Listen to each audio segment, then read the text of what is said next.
ከዚህ በኋላ ብቻችሁን የሚይዛችሁ ሰው የእግዚአብሔር ሰው አይደለም። በየመንደሩ አሁን እየመጡ ችግር የሚፈጥሩ ሰዎች አሉ። ዛሬ ይከፋቸውን እንጃ። ከክህነት የሚለያችሁ ይሄ ማን ነው? መለየት ያጋንንትና የመናፍቃን ነው። መለየት፣ ከቤተክርስቲያን መለየት፣ ከሲኖዶስ መለየት፣ ከክህነት መለየት። ምን እያሉን ነው? አሁን ልናገረው ልትወው። አሁን በየመንደሩ ክህነቱ አርጅቷል፣ ሲኖዶሱ አርጅቷል፣ ምናምን ጠፍቷል ብለው በየመንደሩ ቀይ ቢጫ አረንጓዴ ባንዲራ እየዘረጋ ዳቦ የሚጋግር የለም። ይሄን ስራቸውን እንጸይፋለን። ከክህነት የሚለዩን እነዚህ አጋንንት ናቸው። ከቤተክርስቲያን ህብረት የሚለይ የመንደር አውደልዳይ ይሄ እግዚአብሔር ሰው አይደለም። ግብረ አጋንንት ነው። መለያየት ግብረ አጋንንት ነው። አበውን ከውሉድ ውሉድን ከአበው አባቶችን ሲያገኙ ህዝቡ እኮ ጠፍቷል ብለው ህዝቡን እንደ መናፍቅ የሚቆጥሩ ምዕመናንን ሲያገኙ አባት እኮ የለንም አዲስ መንግስት ሲመጣ ሌላ ጥሩ አባት ይመጣልን ነው ብለው የሚከፍሉ የፈሪሳውያን ጠባይ ያለባቸው አይሁዳውያን ናቸው። እነዚህ ተረፋ አይሁዳውያን ምንድነው ያደረጉት? አይሁድ የሚሰሩትን ስራ እንገራቸው። ለጌታችን ለኢየሱስ ክርስቶስ ደቀ መዛሙርት ሄደው እሱን ያማሉ፣ ለሐዋርያት ሄደው ደግሞ ጌታን ያማሉ። በጣም እኮ ነው የሚደንቁት። ለሐዋርያት ሄዱና እንዲሏቸዋል፣ መምህራችሁ ግን ከቀራጮች ጋር የሚበላ ግን በደህና ነው ይላሉ። ደው ማለት ከቀራጮች ጋር ከበላ መምህር አይደለም ብለው እንዲክዱት ማለት ነው። ለጌታ ደግሞ ሄደው ደቀ መዛሙርቱ የማይጾሙ በደህና ነው ይላሉ። ጌታን ለሐዋርያት ያማሉ፣ ሐዋርያትን ለጌታ ያማሉ፣ አባቶችን ለምዕመናን ያማሉ። ምዕመኑን አልዳንም ብለው ያሙታል። ህዝቡ ጠፍቷል፣ ሃይማኖት የለውም፣ አይለወጥም፣ ቢሰበክ አልለወጥ ብሏል። አጋንንት አድረውበታል። ደግሞ አንዱ ምን ይላል? የዛሬ 2-3 ሳምንት 90% የኢትዮጵያ ህዝብ አጋንንት አለበት አለ።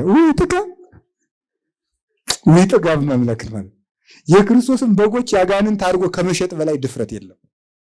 ክርስቶስን አምልኮ የሚያደርዝ ከዛሬ ጀምሮ ዲያብሎስ አለብኝ የምትሉ ከሆነ ራስሽ ታውቃላችሁ። በሉላችሁ ምን ሰይጣን የለብኝም በሉ አለባችሁ እንዴ? አለባችሁ። እኛ አጋንንት የለብንም። እኛ ጌታችን ኢየሱስ ክርስቶስን አምልከን የምንኖር ሰዎች አጋንንት የለብንም በእውነቱ ማለት ነው።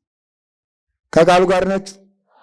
የሚለይ ሰው ከቤተ ክርስቲያን የሚለይ ሰው መንደር የሚሰብክ ሰው እሱ ምንድን ነው?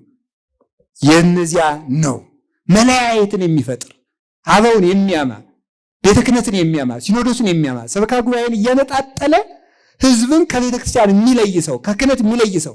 አሁን እኮ ካህናት ረክሰዋል፣ ጎስቁለዋል፣ ረክሰዋል። ይፍቱኛ አንልም፣ መስቀል አንሳለምም። ጌታችን ኢየሱስ ክርስቶስ ሊመጣ ነው። እንዴ ኃጢአት ተስቦ በሽታ ነው እንዴ? አይደለም። እኔ ኃጢአተኛ ስለሆንኩ ታዲያ አንተ እኔን መስቀል ስለተሳለም የኔ ኃጢአት ይተላለፋል? ዝም ብለህ አታምንም? እኔን ተሳለሙኝ አላልኩም። ክህነቱን ነው እየተናገርኩ ያለው በፍጹም። ስለዚህ ሁላችንም የሚለዩ ሰዎችን ድንግል ማርያምን ከክርስቶስ ለይተው አንፈልጋትም የሚሉትን፣ ቅዱሳን ሐዋርያትን ከክርስቶስ ለይተው አንሰማም የሚሉትን፣ አናከብርም የሚሉትን እነዚህን ሁሉ መለየታቸውን ሁሉ እንጸየፋለን። ትጸየፋላችሁ አትጸየፉም? በሉ ንገሩኝ እንጂ እኛስ በሉ። የሃይማኖት ለዋጮችን ስራቸውን ምን እንላለን? አንዱ ምንድነው ተግባራቸው? ሃይማኖትን መለወጥ። ሁለተኛው ምንድነው አልኳችሁ? መለየት በሉ እንጂ። እነሱ ይለያሉ፣ ሰውንስ ምን ያደርጋሉ? ይለዩታል ማለት ነው። ከቤተክርስቲያን ይለዩታል። እቤት ጸልይ ይሉታል። እንደዚህ ናቸው። ቀበሮ ማለት እንደዚህ ያለው የሚለይ ከቤተክርስቲያን የሚለይ ሰው ከመጣ ይሄ እግዚአብሔር አይደለም በእውነቱ ማለት። አንዱ የበሽታው ምልክት ይሄ ነው። ሁለተኛው ምንድነው? ወአልዮ ሕግ እንደው እኮ ይቀርባል። አንድ የመናፍቃችን ተዛት ደግሞ ሕግ ማፍረስ። እስኪ በሉ ሕግ ማፍረስ በሉ ንገሩኝ እንጂ። አንዱ የመናፍቃን ጠባያቸው ሕግ ማፍረስ ነው። በየትም ቦታ ሄደው ሕግ ያፈርሳሉ። አበው ሕግ ይሰራሉ፣ እነዚህ ሕግ ያፈርሳሉ። ወሶበ ይነውሙ ሰብኡ መጻ ጸላይ ወዘራ ክርዳደ ወሐለፈ። ደቀ መዛሙርቱ አስተምረው ወንጌልን ሰብከው ከሄዱ በኋላ ሰይጣን መጥቶ የምንክርዳድ የምንፍቅናን ክርዳድ ዘራ። ሐዋርያት የሉም መስሎት የሉም ብሎ ምን አደረገ? አሁን ሕግ ያፈርሳሉ። ሕግ አንዱ የመዳን መንገድ ነው። እነዚህ ሰዎች ግን ምንድን አለው? ከሕግ ነፃ ወጥተናል፣ ሕግ አያስፈልገንም ነው የሚሉት። ሕግን ያቀላሉ። ጌታ ግን ምንድን ነው ያለ? እመቦ ዘአፈቅረኒ ምንድን ነው ያለው? ይቀብ ቃሌ፣ የሚወደኝ ቢኖር ቃሌን ይጠብቅ። የሚወደኝ ካለ ቃሌን ይጠብቅ ብሏል። ክርስቶስን የመውደድ ምልክት ሕግ መጠበቅ ነው እንጂ ክርስቶስን በመውደዳችን ምክንያት ከሕግ ቀንበር ነፃ ነን አንልም። ደግሞ በክርስቶስ ምክንያት የምንሸከመው ቀንበር ልዝብ ያማረ እንጂ ሸክም አይደለም። ንስኡ አሩቴ በላዕሌክሙ እስመ አሩቴኒ ሰናይ መጾሬኒ ቀሊል፣ ሸክሜ ቀላል ቀንበሬ ልዝብ ነው፣ በላያችሁ ላይ ያዙት ብሏል። አሩት ሰናይ መጾር ቀሊል ውእቱ ኢየሱስ ክርስቶስ። ቀላል ሸክም ይለዋል ኢየሱስ ክርስቶስ ነው። የክርስቶስ ሕግ ከባድ አይደለችም፣ ቀላል ናት። መንግሥተ ሰማያትን ያህል ጸጋ ትሰጣለችና ከበደ ገሃነመ እሳትን ወርውራ ትጥላለች፣ ሸክም ታቀላለች። የእግዚአብሔርን ሕግ ነው እንደ ቀንበር የሚቆጥ። ከሕግ ነፃ ወጥተናል። እንዴ ሕግ የተሻረው አታምልክ ነው? ጣዖት አታምልክ ነው የሚሻረው? አትዘሙት ነው? አትስረቅ ነው? አታመንዝር ነው? የባልንጀራን ሚስት አትመኝ ነው? የትኛው ነው? የባልንጀራ የሆነውን ገንዘብ አትመኝ፣ የቱ ነው የሚያልፈው? አልተሻረም፣ አላለፈም። ሕግ ተሽሮ አልበለ ተሰርቅ፣ ትዘሙት፣ የሰው ሚስት ትቀማ፣ ጣዖት ታመልክ፣ ምን ይሻላል ታዲያ? የቱ ሕግ ነው የሚሻረው? ስለዚህ ሕጌን ይጠብቅ የሚወድ እንዲያው ሕግ የሌላቸው ሰዎች፣ ሕግን የተዉ ሰዎች ክርስቶስ በእነሱ እንደሌለ አንዱ ምልክቱ ይሄ ነው። እመቦ ዘአቀበ ቃሌ አነ ወአብ ንመጽሐፌሁ ወንገብር ምዕራፈ ውስቴቱ። ቃሌን የጠበቀ ሰው ቢኖር እኔም አባቴ መተን እናድርበታለን ብሏል። ቃሌን የጠበቀ ሰው ካለ እናድርበታለን። ዮሐንስ ወንጌል ምዕራፍ 14 ላይ እኔም አባቴ መንፈስ ቅዱስን መተን እናድርበታለን ብሏል። አንድ ሰው እግዚአብሔር በእሱ ሊያድር የሚችለው ሕግ ከጠበቀ ነው። ሕግን የሚጠላ ሰው ክርስቶስ በእርሱ እንደሌለ ምስክር ነው። ስርዓት የሚጠላ ሰው ፀሐይ፣ ስርዓት፣ ከዋክብት ሁሉ ፀሐይ፣ ጨረቃ፣ ከዋክብት በስርዓት እየኖሩ የሰው ልጅ እንዴት ያለ ስርዓት ይኖራል? ሕግን መጥላት፣ ሕግን መንቀፍ፣ ስርዓተ ጋብቻውን መንቀፍ፣ ስርዓተ ምንኩስናውን መንቀፍ፣ ስርዓተ ቁርባኑን መንቀፍ፣ ስርዓተ ቅዳሴውን መንቀፍ፣ ሕግ አፍራሽ መሆን፣ ሕግ ዘላይ መሆን። ጫማ አድርጋችሁ ገቡ፣ ጫማ አውልቃችሁ ቤተክርስቲያን ገቡ። ምንድነው ችግሩ? ክርስቶስ ነፃ አውጥቶናል። ጀብ ሀገንዛ ዶርሙ ግን ጫማ አውልቆ ይገባል። እንግዲህ በጣም እኮ ነው የሚያስደንቀው። ሰው ክርስቶስን ስለወደደ ሕግ የሚያከብር ትሁት ጭምት ይሆናል እንጂ አጉራ ዘላይ የሆነ ሕግ አፍራሽ መረን የለሽ ይሆናል። የክርስቶስ የመሆን ምልክትስ ሕግ መጣስ ነው። ቧ ውስተ ኦሪት እግዚአብሔር ኦሪት ቧ ውስተ ኦሪት ከመ ይሳየጦሙ ለለ ውስተ ኦሪት። የኦሪት ጌታ በኦሪት መርገም የተያዙትን ነፃ ያወጣ ዘንድ እሱ ከሕግ በታች አደረ። ሐጋጊ ሕግ በውስተ ሕግ የተባለ ሕግን የሰራ የሕግ ባለቤት እሱ ከሕግ በታች ኖረ፣ ሕግን ፈጸመ። ሕግን እየፈጸመ ኖረ፣ ፈጻሚ ሕግ ሆነ። በእውነትስ በክርስቶስ ድነት ምክንያትስ ሕግን እንሽራለን? ንሳርኑ ሕገ በእንተ ጽድቅ ሐሰ ሀላን አጸን። ቅዱስ ጳውሎስ ሮሜ ምዕራፍ 3 ቁጥር 31 ላይ ሲናገር በጽድቅ ምክንያት ሕግ እንሽራለን? አንሽርም፣ እናጸናለን እንጂ። ክርስቶስ ስላዳነን ሕግ እናጠፋለን? አናጠፋም። ሕግ ጠብቀን በክርስቶስ እንድናለን እንጂ። ሕግን ማፍረስ፣ ሕግን መጣስ፣ ስርዓተ ቢስ መሆን አንዱ ምልክታቸው ነው። ምን ያረጋል ማለት ሁሉን ነገር ምን ያረጋል ማለት እንዲህ የሚያደርጉ ሰዎች እንጸየፋለን ነው። ትጸየፉት ታከብሩት? በሉ ንገሩኝ እንጂ እኛስ በሉ እንጂ የሃይማኖት ለዋጮችን ስራቸውን ምን እናደርጋለን? እንጸየፋለን። አንደኛ ሃይማኖት መለወጣቸውን፣ ሁለተኛ መለየታቸውን፣ ሶስተኛ ምን ማለታቸውን። አቤት አሁን ደግሞ እንግዲህ መለየታቸውን ብለን የለ ይህን ሲሰሙ ደግሞ ምን ሊሉ ይችላሉ? ታዲያስ ለይተን ነው የምናምን እኛ። ክርስቶስ አምላክ ነው፣ ሌሎቹ ፍጡራን ናቸው። እኔ ሌሎችን አምላክ አበሉ አላልኩ። ደንቆሮ ማለት እሱ የሚያውቀውን ሰው ከሱ የተሻለ ሰው አያውቀውም ብሎ ሲያስብ ነው። የነውር ነው በእውነቱ ማለት ነው። ማለት ይቅር ይበለኝም ትዕቢት እንዳይሆን። ሰው አሁን መጽሐፍ ቅዱስን ተምሮ የሚያስተምር ሰው መጽሐፍ ቅዱስ የሚያነበውን እውቀት አያውቅም ማለት ነውር አይደለም? ኖር ነው ማምለክ። ይሄ ኖር ነው። ትዕቢት ግብዝነት ነው። ይሄ መጽሐፍ ቅዱስን አንብብ። አንዳንድ መናፍቃን እኔን ሁላ ሲያገኝ እኮ ይሉኛል፣ አባ መጽሐፍ ቅዱስ ያንብቡ ይሉኛል ማለት ነው። መጽሐፍ ቅዱስ የሚባል የሆነ ሌላ ሀገር ነው እንዴ? የሆነ ሌላ ሀገር እኮ የሚያስመስለው የሆነ ሌላ ሀገር መጽሐፍ ቅዱስ ተብሎ ተሳፍሮ የሚከድበት ሀገር ነው እንዴ? መጽሐፍ ቅዱስ እኮ የምንኖርበት ሀገራችን ነው። በአቅማችን የምንኖርበት ቤታችን ነው። ፈጽመን ባንጨርሰው እርዳን እያልን እየኖርንበት ያለ ህግ ነው። አሁን እንዲህ ብሎ መመጻደቅ አለ? በእውነቱ መጽሐፍ ቅዱስን ቆጥራ ለሰጠች ቤተክርስቲያን መጽሐፍ ቅዱስን እንስበካችሁ። እንዲሁ ከዚህ በላይ ሞኝነት አለ? አንድ ሰው አሁን ሄዶ ለአባቱ ለልጁ ያደገችውን እናቱን አንድ ሰው አቶ ገሌ አቤት እኔ ወይዘሮ ገሊት እናት ናቸው ተዋወቃቸው። ከዚህ በላይ ማፈድ አለ እንዴ? የሚገርም ያሳደጉ እሳቸው ናቸው። ይህ እንደዚህ እኮ ነው። መጽሐፍ ቅዱስን ጠብቃ ያኖረችውን የጠረዘችውን የሰበሰበችውን ከክደት የጠበቀችውን መጽሐፍ ቅዱስ እኮ 580 አዱ የሚለውን እሺ አይቀበሉ 66ቱን እሺ ችግር የለውም ያልኩ በእነሱ ገብቼ ለመከራከር ነው። 66ቱን የጠበቀው ማነው? ቤተክርስቲያን እኮ ናት። 300 ለምን አልሆንም? ለምን ያልሆነ? አግናጢዎስ እኮ ነው የጠበቀው መጽሐፍ ቅዱስን። እኔ የእውቀት ሰዎች ግኖስቲካውያን ሁሉ እየመጡ እኛም መጽሐፍ ቅዱስ አለን፣ የያዕቆብ ወንጌል የሚባል አለ፣ የጴጥሮስ ወንጌል የሚባል አለ፣ የበርናባስ ወንጌል የሚባል አለ እያሉ ሲመጡ እኮ ቆይ 4 ወንጌል ብቻ ነው አላቸው። አይ የለም ብዙ ወንጌል አለ አሉ። በጣም ጥሩ ማስረጃ ምን ሲባል እንግዲህ አሳላቸው እኔ የሐዋርያት ልጅ ነኝ እናንተ የማን ልጆች ናችሁ አላቸው። ሄሬኒዮስ ይቅርታ ቅዱስ ሄሬኒዮስ እኔ የሐዋርያት ልጅ ነኝ በሉ፣ እናንተ የማን ልጅ ናችሁ በሉ እንጂ ኦሮ እናንተን አላልኩም ሰዎቹን ነው። እናንተ የማን ልጅ ናችሁ በሉ። ምን ማለት መስላችሁ?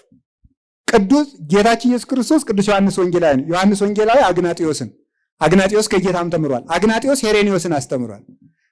ከምንጩ የቀዳሁት እኔ ነኝ ምስክር መሆን የምችለው። የት ነበራችሁ አላቸው። ተመትሮ ያላገኘውና ያልነጠፈው ምንጭ ከነትርጓሜው ከነዘሩ እየተቀዳ የመጣባት ቤተክርስቲያን ይህች ናት። የማን ልጅ ናችሁ? ከየት የመጣችሁ ናችሁ? ለምስክርነት እኮ የማይበቁ ናቸው እኮ። አሁን ይህንን ነው እንግዲህ መጽሐፍ ቅዱስ እናስተዋውቃችሁ የሚሉን። ህግ እየጣሱ ህግ ይሰብካሉ። ይገርማል። ህጉማ መንፈሳዊ ነው አለ ቅዱስ ጳውሎስ። ከህግ ነፃ ወጥተናል፣ ህግ አያድንም ይላል። ህጉማ መንፈሳዊ ነው። ምን ተእግበር እምነ ሰናያት ከመ እርስ ሕይወተ ዘላለም። አንድ ባለጸጋ መጥቶ ጌታችን እንዲህ አለው፣ የዘላለም ሕይወት ወርስ ዘንድ ከመልካም ስራ ወገን ምን ልስራ አለው። ህግጋትን ጠብቅ። የዘላለም ሕይወት መውረስ ከፈለግ ህግ ጠብቃል። ህግ በማፍረስ ይታወቃሉ። እነማን? የሚመነፍቁ ሰዎች አላችሁ የላችሁም? እግዚአብሔር ከሁላችን ጋር ይሁን። ሌላው የመናፍቃን ጠባያቸው እብድ ውሻ መሆን ነው። እስቲ እብድ ውሻ በሉ። ይህ ደግሞ አንድ የመናፍቃን ጠባያቸው ነው። ሃይማኖት ልዋጮች አንዱ ምልክታቸው ይሄ ነው። ህግ ልጓጮች ትንቢተ ኢሳይያስ ምዕራፍ 56 ከቁጥር 9 ጀምሮ ታገኙታላችሁ ማለት ነው። እነዚህ ምንድን ነው ያሉት? ተመልከቱ። ንዑ ርእዩ ከመ ኩሎሙ ኦሩ፣ ሁላቸውም ታውረዋልና ኑ እዩዋቸው ይላል ነቢዩ ኢሳይያስ። ሁላቸውም ታውረዋልና ኑ እዩዋቸው። ወይሃለው ዘይመክሩ፣ የሚመክሩትንም አላሰቡም አያውቁም፣ የሚናገሩትንም አያውቁም። አክልብት በሃማን እለ ይክሉ ነቅዎ ይላል። መጮ የማይችሉ ዲዳ ያበዱ ውሻዎች ናቸው ይላል። ዲዳ ውሻዎች ነቢዩ ኢሳይያስ መጮ የማይችሉ ዲዳ ውሾች ናቸው። ከማክልምት እሙንቱ እለ እይጸግቡ፣ የማይጠግቡ ውሾች ናቸው። ወይነብቡ፣ የማያስተውሉ ውሾች ናቸው ይላል። ውሻ ሲያብድ እነዚህን ጠባዮች ነው የሚኖረው። እነዚህን ጠባዮች ይኖራል ውሻ ሲያብድ። አንደኛ አያውቅም፣ ሁለተኛ አይጮህም። አንደኛ አያውቅም፣ ሁለተኛም አይጨውም፣ ሶስተኛ አይጠግብም። ይበላል እየሄደ መጥፋት ነው። አይጠግብም። የማን ውሻ ነው? የውሻ ጠባይ ነው። ውሻ ሲያብድ ነው። ውሻ ጤነኛ ሲሆን ደግሞ ያውቃል። ምንም እንደሚያውቀው አባወራውን ከነሚስቱ ይለያል፣ ልጆቹን ይለያል፣ ጎረቤት ይለያል። የገጠር ልጅ ለዚህ ምስክር ነው። በተለይ ታሜ አይደል? ውሻ እንዲለምድ ምን እናደርጋለን? ውሻ ሰው የሚያውቅ በምንድን ነው? በምን ነው የሚያውቀው? በሽታ ነው። አሁን እንዲለምደን ብለን የሚገርማችሁ ጎረቤት ስንሄድ ድሮ እናቶቻችን እንጀራ እንቀበልና ጉልበታችን አሽተን እናበላዋለን። ወዛችን እየበላው ማለት ነው። በሌላ ቀን አይበላም። በሽታችን አውቆ ማለት ነው። አሁን በተለይ ባለፈውም ስናገር ነበር። አሁን የከተማ ውሻ ሰው አይለይም። ለምን ሲባል ቤተሰቡ ሁሉ ሽቶ ስለሚቀባ በምን ያውቀዋል? በእውነት ነው ምን እብድ ጅል ነው ዝም ብሎ ማለት ነው። አሁን የከተማ ውሻ ለምን እንደሚቀመጥ ራሱ አይታወቅም።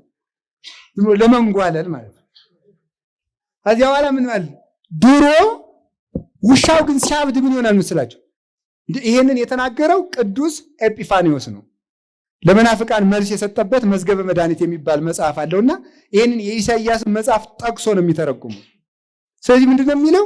ውሻ ጤነኛ ሳለ ጌታውን ያውቃል፣ የጌታውን ልጆች ያውቃል፣ የጌታውን ሰራተኞች ያውቃል፣ ጎረቤት ያውቃል። ሲያብድ ደግሞ እንኳን የልጆቹና የባሮቹ የጎረቤቶቹ የሰውየው መልክ ይጠፋበታል። የሰውየው መልክ ይጠፋበታል። ልክ እንደዚህ መናፍቃን ሲያብዱ ምን ይሆናል? ምን ይበዳሉ ሲባል ባበደ ውሻ ሲመስላቸው፣ ውሻው ሲያብድ ጌታውን አያውቅም ማለት ፈጣሪያቸው ኢየሱስ ክርስቶስን በትክክል አያውቁትም።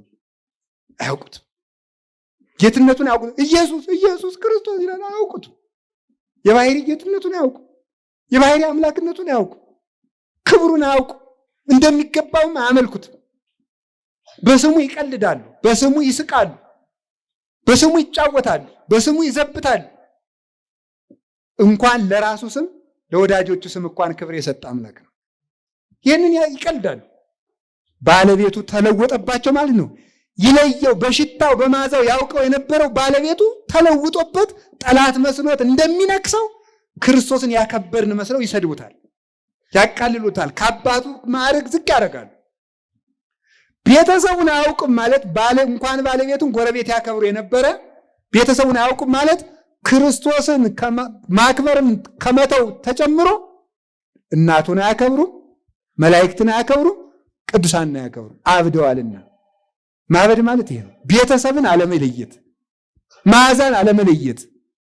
የቤተሰብን መዓዛ የማያውቅ ውሻ አበደ እንደሚባል የክርስቶስን ቤተሰቦች የማያከብር የክርስቶስ ተከታይ ይሄ ያበደ ውሻ ነው ማለት። ባለቤቱም አያውቀውም ማለት። ዲዳ ነው፣ አይጮህም፣ አያመሰግንም ማለት። ምስጋና ጠል ናቸው። በዘመናችን የሚነሱ መናፍቃን አንዱ ምልክታቸው ምስጋና አይወዱም። እንደው እኮ ይገርማል። እነዚህ ሰዎች ሱቅ ሄደው ፓስታ መኮረኒ ገዝተው 50 ብር ነበር 40 ብር አድርጌልሃለሁ ብሎ ሲሰጠው ቴንኪው ይላል። ድንግል ማርያምን አምላክን ወልዳለች አመስግናል ኖ ይላል። ሱቅ ሄዶ ቴንኪው ይላል። ከዚህ በላይ ጅልነት አለ? የለም። ስልክ ደወልክልኝ አለ አስታውሰው ቴንኪው ቬሪ ማች ይላል። ድንግል ማርያም አምላክን ወልዳለችና የአምላክ እናት ብላ አመስግናት አላመሰግንም ይላል። ጓደኛውን ያመሰግናል፣ ራሱን ያመሰግናል፣ ራሱን ያመሰግናል። ድንግል ማርያምን አያመሰግንም። የማይጮህ ውሻ ማለት የማያመሰግን ፍጡር ማለት። ክርስቶስ እንዲያውም እንገራችሁ የማያመሰግን ሰው እግዚአብሔርን ብቻ አይደለም መመስገን የሚገባውን ሰው የማያመሰግን ሰው እሱ ምንድነው? የክርስቶስ ጠላት ነው። ዘኪያክሙ ሰማ ኪያዬ ሰማ ወዘኪያክሙ አበየ ኪያዬ አበየ። እናንተን የሰማ እኔን ሰማ፣ እናንተን ያልሰማ እኔን አይሰማም። አብርሃምንሳ ምንድነው ያለው? ዘፍጥረት 12 ላይ እግዚአብሔር ቃል ኪዳን ሲጠራው አንተን ያመሰገነ አንተን የሚባርክ እኔ እባርከዋለሁ፣ አንተን የረገመውን ረግመዋለሁ ብሏል። ምስጋና የማይወዱ ቅዱስ ጳውሎስም ሁለተኛ ጢሞቴዎስ ምዕራፍ 3 ላይ እላ አልቦሙ አኮቴት ጢሞቴዎስ ልጅ ያወቅ በመጨረሻው ዘመን ምስጋና የሌለው ትውልድ ይመጣል። ምስጋና የሌለው ጌታ እኮ አመስግኗል። ሰናየት ቤሊ እስቲ አንዲት አምስት ባል እየሞተባት ስትቀብር የኖረችን ሴት ጌታ ሰናየት ቤሊ መልካም ብለሻል። እስኪ መልካም ብለሻል በሉ። አሁን ጌታ አንዲትን መከራዋን ስታይ ነበረች ሴት መልካም ብለሻል ሰናይት ይቤል ካለ ሲላት ካልተቃወመ እናቱን መዓዛ አፏ ከመኮል ብላት ምንድነው ነውሩ? ያንደበቷ መዓዛ እንደምኮይ ነው። አዳም አጥባትኪ እሞይን ብላት ምንድነው ነውሩ? እመቤታችን እንዲህ ብዬ ባመሰግናም አንደበትሽ ይጣፍጣል፣ ሐዘን ያስረሳል፣ ቃልሽ መልካም ነው ብላት ምንድነው ነውሩ? አንድን ሴት ክርስቶስ አመስግኖ ጴጥሮስ ወይ ብፁዕ ነህ ብሎ ያመሰገነው ጌታ እናቱን ብፅዕት ነሽ ብንላት የሚጠላ ይመስላችኋል? ፈጽሞ። ምስጋና የሚጠሉ ማበድ ማለት ይሄ ነው። መዓዛ አለመለየት፣ ባለቤትን አለመለየት፣ ቤተሰብን አለመለየት፣ ጌታን አለማወቅ፣ ምስጋና መብላት፣ መመስገን የሚገባውን ምስጋና መንፈግ ይሄ ነው። እንደውም ቅዱስ ዮሐንስ አፈወርቅ ይሄን የሁለተኛ ጢሞቴዎስ ሲተረጎም ምንድነው የሚለው? ገንዘብ ለሚወድ ሰውና ክብር ለሚወድ ምቾት ለሚወድ ሰው ገንዘብን እንደ ዝናብ ብታንጠበጠብለት እንኳን ሊያመሰግን አይችልም። ምስጋና ለሚገባው ቅዱስ ጳውሎስ እኮ እናንተ እንደው በእውነቱ እናንተ የቆሮንቶስ ሰዎች የፊልጵስዩስ ሰዎች እናንተ እኮ ለኔ አክሊሌ ናችሁ ካለ አክሊሌ ተቀጽላ ታንሶሱ ብዬ ማርያም ባመሰግና ምንድነው ኖሩ? ድንግል ማርያም ተመልከቱ፣ ማርያም ታይካ በምድር ወታይካ በሰማይ ብላት ምንድነው ኖሩ? ድንግል ማርያም አክሊሌ ዘውዴ ክብሬ ነሽ ምን ይላል ነው? የቆሮንቶስን ሰዎች ለምንድነው አክሊሌ ያላቸው? እናንተን ሰብኪያችሁ መልካም ስትሰሩልኝ እናንተን ሰብኳል ብሎ ክርስቶስ አክሊል ይሰጠኛል ብሎ የቆሮንቶስን ሰዎች አክሊሌ ካላቸው ድንግል ማርያምን አምላክን ወልደሻል ብዬ በማክበሬ በማመስገኔ ክብር አግኝቼብሻለሁ ብዬ አክሊሌ ነሽ ብላት ምንድነው? አሁን ይሄን ብለው ምን ይላል? አክሊል ክርስቶስ ነው፣ ዘውድ ክርስቶስ። እኛ ጠፍቶና ግን ምንድነው? ክብር ያገኘንበት ሁሉ ታድሎ ተሰጥቶ ይመሰገናል።